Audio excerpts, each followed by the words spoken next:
Hello again. So here's some exercise on cleaning the chakras. But before explaining that, I should mention that when grounding and centering, it should be done for 5 minutes at least. More in the beginning, less as you progress.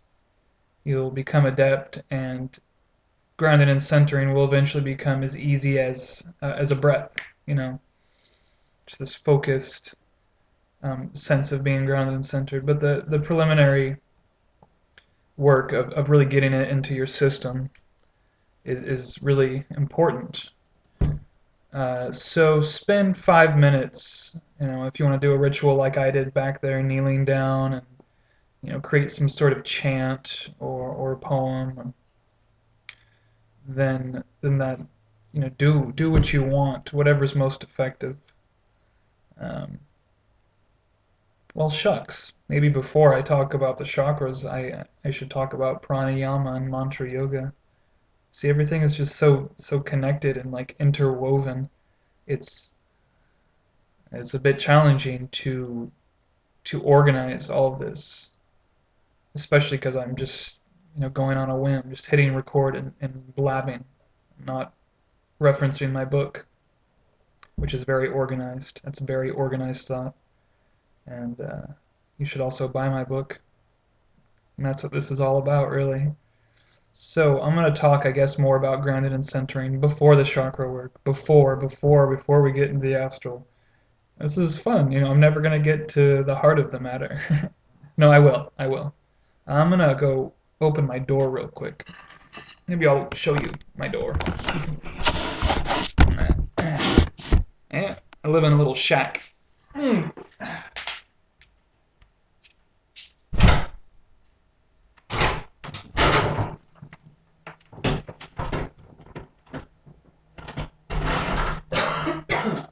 Some water.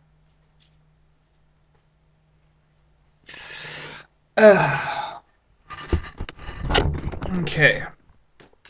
Yeah, that's nice. For grounding and centering, I use a combination of pranayama, which can roughly be translated to breath control or life force extension. It's a Sanskrit word, prana yama. Prana is a life force, a term for life force, and yama I think has to do with control. Maybe not every sense of the word control that we use, but you get the basic gist. And pranayama it begins with timed breath. Do a 4 count inhale, an 8 count exhale.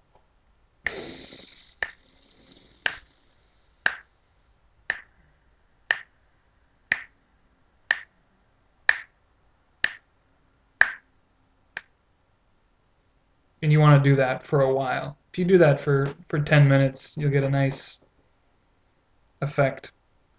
And there's, again, like a lot of these practices, the only limitation is the ingenuity of the practitioner. So when I'm doing my grounding and centering exercise, I do a Animamundi. 1, 2, 3, 4, 5, right?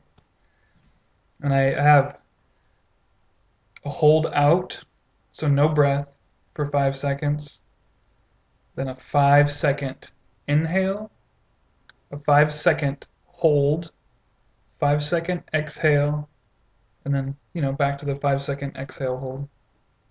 So when I'm on my out breath, Anima Mundi, inhale, ground and centering,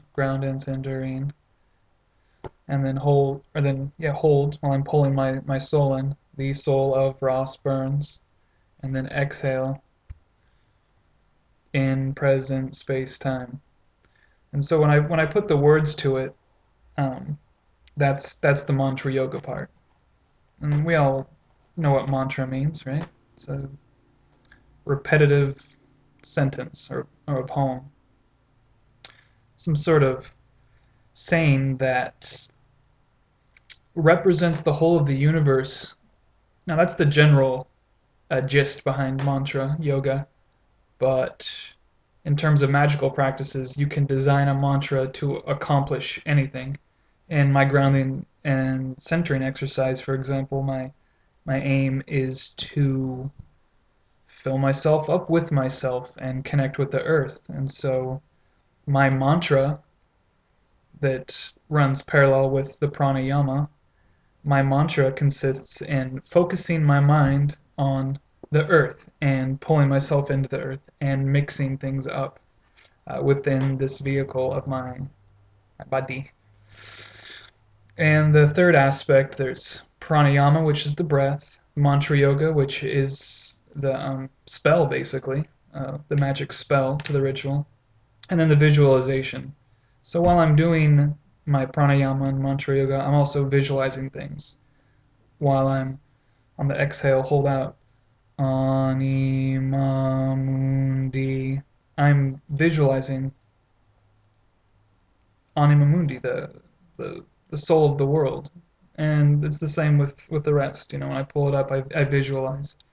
And this is these three components, the pranayama, mantra, yoga, and visualization. They are the cornerstones and the keys to my magical rituals at this point.